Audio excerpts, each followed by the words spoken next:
She grew up on a Disney stage, then reinvented herself on the world's biggest playlists. Loved by millions, but truly known by only herself. This is the untold journey of Sabrina Carpenter.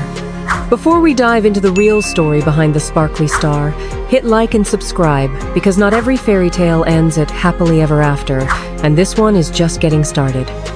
I was 8 when I realized I could turn anything into a song. My walk home, my math homework, even my bedtime prayers.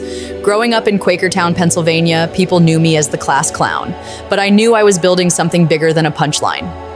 Landing Girl Meets World changed everything. I went from playground champ to cable TV poster girl. The wardrobe, the script, the expectation, I had to be perfect. I realized quickly the costume was pretty, but it wasn't me. Between shoots, I'd sit alone in my trailer scrolling through comments. She's too safe. Her voice is flat. I began to doubt every note. I asked myself, who am I beyond this show? So I wrote my own songs, eyes wide open, thumbs espresso, every melody was me, unfiltered. My first EP felt like peeling off a mask, scary, but strangely freeing. As my music took off, comparisons came. She's the next, like Olivia, but edgier. I was flattered, but furious. I'm no one's next. I'm me, that rage poured into skin, my first real anthem of ownership. In the whirlwind of tours and TikToks, I fell hard for the first time. Then it blew up. Each breakup became an unwelcome headline.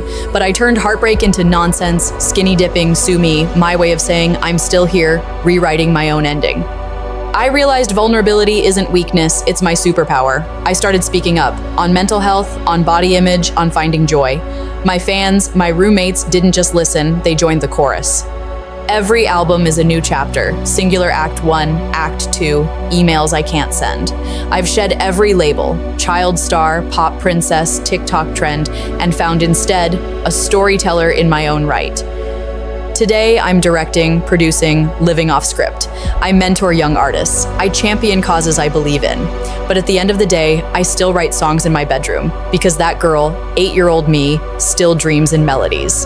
I'd wake up and my first thought was my phone. Instagram likes, TikTok comments, YouTube views. Social media was a double-edged sword. It showed me who people wanted me to be and hid who I really was. Millions of hearts, yet only one me to find. Writing with big-name producers felt like magic, until the credits rolled. That hook's mine. You stole that line. I learned early that art is about connection, but also about boundaries. You can share the spotlight and still guard your light. When my heart was broken, I found my medicine in melody. I'd sit with an acoustic guitar in my room, every chord a stitch closing my wounds.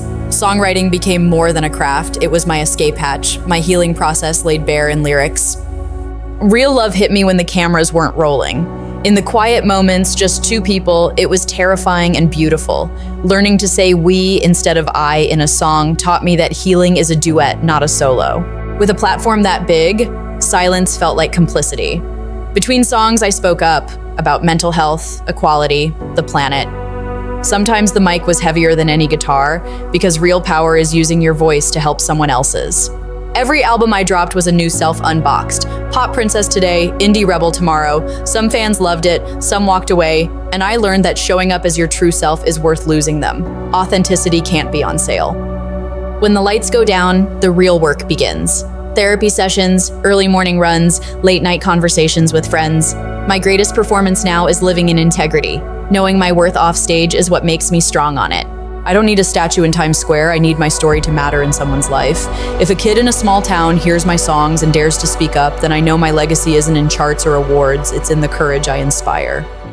Sabrina Carpenter's story reminds us that the greatest performance is living as yourself. She left the safety of the script, wrote her own lines, and discovered that real magic happens when you stop pretending. So we ask you, what's one thing you've been too afraid to voice? And how will you finally let your own story sing? Drop your answer in the comments. What's your true, unfiltered voice?